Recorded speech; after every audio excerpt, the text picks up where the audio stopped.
Samajwadi party से बागी विधायक राकेश प्रताप सिंह हमारे साथ मौजूद हैं। आज समाजवादी पार्टी ने 3 विधायकों को पार्टी से निष्कासित किया है, निकाला है, जिसमें इनका भी नाम है। बात करते हैं उनसे। सर, बगावत हुई, आपने सपा को वोट नहीं दिया, 1 साल इंतज़ार करने के बाद फिर आप लोगों को पार्टी से निकाला गया। आपको, अभय सिंह को, मनोज पांडे को। आखिर क्या वजह रही कि इतना विलंब से समाजवादी पार्टी ने कार्रवाई की? और उसमें तो ये भी लिखा है कि अभी तक हम लोग हृदय परिवर्तन का इंतजार कर रहे थे। देखिए, हमेशा से सही बात बोलता रहा हूँ, अमेठी से राजनीति करता हूँ, प्रधानमंत्री का क्षेत्र रहा है। और अगर चाटुकारिता, चापलूसी और झूठ बोल की राजनीति करनी होती तो कांग्रेस की राजनीति करता और प्रधानमंत्री के करीब बना रहता। हमेशा सही बात को बोलते रहना चाहिए। विधायक रहो ना रहो, किसी पद पे रहो ना रहो, आपका सम्मान बना रहेगा। मैं केवल इतना कह सकता हूँ कि उस दिन क्यों नहीं अखिलेश जी ने कार्रवाई किया, जब उन लोगों पर जिन्होंने रामचरितमानस जलाई और फूंकी, जब भगवान राम के अस्तित्व पर सवाल उठाया, जब देवी देवताओं पर अभद्र टिप्पणी किया, उनके साथ गठबंधन क्यों किया जिन्होंने हिंदू धर्म को मलेरिया, एड्स और कैंसर जैसे शब्दों से संबोधित किया। तो ये अगर इसको मैं इसका विरोध किया और उसके बाद ये कार्रवाई हो रही थी, इस कार्रवाई का स्वागत करता हूं। और उस दिन से तो समाजवादी पार्टी कार्यालय पे भी नहीं गया। जिस दिन प्रभु राम का दर्शन करने अयोध्या जाने का निर्णय सदन में सभी दलों ने पास किया था, पटल पर जब सदन में रखा गया, उसके बाद समाजवादी पार्टी ने कहा कि नहीं जाना है, तो उसके बाद से समाजवादी पार्टी पर के कार्यालय भी जाना मैंने उचित नहीं समझा। तो आप तो अभी समाजवादी पार्टी से विधायक हैं, पार्टी ने आपको इतना देर से क्यों नहीं निकाला? क्या कोई बातचीत या कोई इंतज़ार था आपकी तरफ से? क्या आपने उसी दिन मन में ठान लिया था कि अब सपा की तरफ पलट के नहीं देखना है? देखिए, उसके बाद से मैं लगातार सही बात बोलता रहा हूँ और मैंने हमेशा ये कहा कि राम के साथ, राष्ट्र के साथ रहूँगा। वो उनका इसका जवाब तो माननीय राष्ट्रीय अध्यक्ष या उनके वो चंद लोग जो केवल बिना कर्म के पद पे बने रहकर गुमराह करने का काम करते हैं, वो इसका जवाब दे सकते हैं। मैं केवल इतना कह सकता हूं कि मैं इस निर्णय का सम्मान करता हूं और सही बात हमेशा बोलता रहूंगा। पार्टी से निकाला गया हूं आज, मुझे इसका कोई दुख नहीं है, मुझे खुशी है कि अगर सही बात बोलने पर पार्टी से निकाला जाता है तो मुझ जैसे अगर सही बोलने वाले पार्टी में और लोग हैं तो उनको खुलकर सामने आना चाहिए। और नहीं आ रहे हैं तो वो जनसेवक नहीं है और जनता की बात भी वो नहीं कर सकते हैं। ये कहा गया कि स्वामी प्रसाद मौर्य तो पार्टी से कब के निष्कासित हो चुके हैं। उनके जाने के बाद क्या आपने कोई बातचीत की कि जिस आदमी की वजह से आपने पार्टी छोड़ा, रामचरितमानस जलाया गया और उसके अलावा भगवान राम को बुरा भला आप कह रहे हैं कि कहा गया, उनके साथ गठबंधन किया गया, तो क्या इन लोगों के हटने के बाद आपने कभी बात करने की कोशिश की? देखिए, बात ये नहीं है, स्वामी प्रसाद को इन्होंने निकाला नहीं, उन्होंने खुद पार्टी छोड़ा। पार्टी इन्होंने निकाला नहीं, उन्होंने पार्टी छोड़ा, उन्होंने अपनी एक पार्टी बनाई।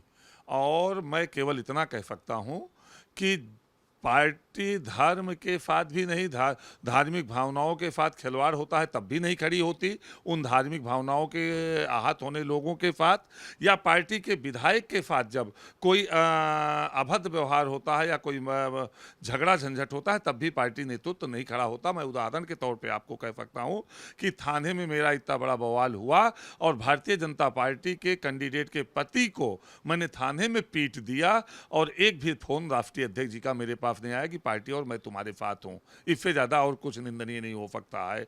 पार्टी नेतृत्व का ये कर्तव्य बनता है कि उसके विधायक के साथ कहीं भी कुछ हो रहा है तो उसकी चिंता करे, उसको फोन करे। वो कुछ नहीं कर सकता तो एक फोन करके संबल तो दे कि मैं तुम्हारे साथ हूं, पार्टी तुम्हारे साथ है। 11 दिन अनशन पर रहा, एक दिन राष्ट्रीय अध्यक्ष का फोन नहीं। थाने अस्पताल में भर्ती किया गया, लगातार ग्लूकोज चढ़ते रहे, मुख्य पृष्ठों पर फोटो छपी, एक दिन राष्ट्रीय अध्यक्ष का फोन नहीं। वो कह के मुझे बिठाया गया था अनशन पर। ऐसा नहीं कि मैं बिना अनुमति के बैठा था, अपनी मर्जी से बैठा था। अनुमति लेकर विचार विमर्श करके इस्तीफा दिया था विधायक पद से और अनशन पर बैठा था, लेकिन राष्ट्रीय अध्यक्ष का एक भी फोन नहीं आया।